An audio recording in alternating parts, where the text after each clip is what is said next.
Bikin lanjaran sederhana dari bambu untuk tanaman kacang panjang supaya bisa tumbuh dengan baik dan juga nantinya bisa berbuah banyak.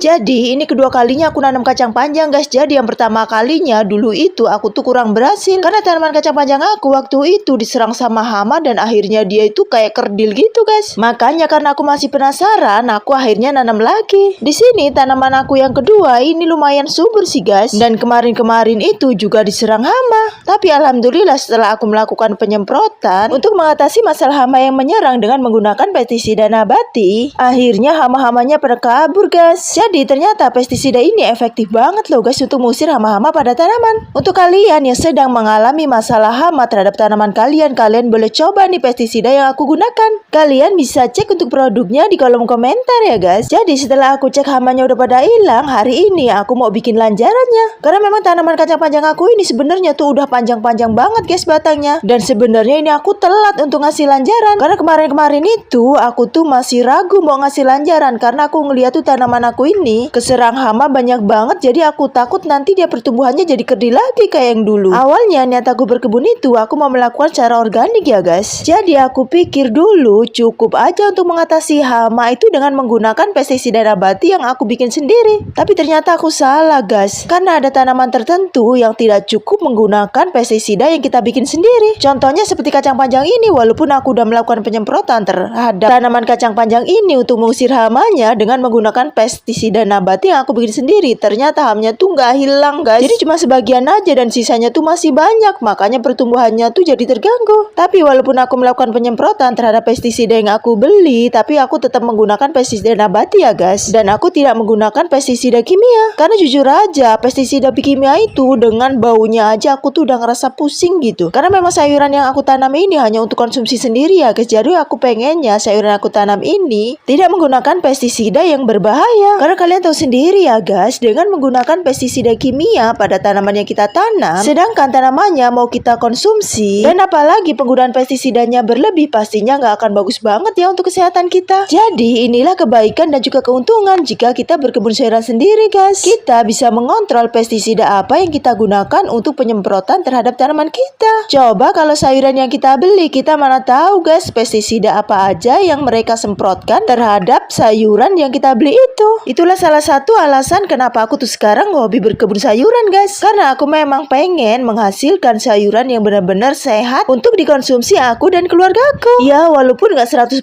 sih aku mengkonsumsi sayuran yang aku tanam sendiri, tetap sebagian ada yang aku beli dari pasaran ya. Karena memang kebun mini aku lahannya ini gak sebegitu luas sih guys. Karena aku hanya memanfaatkan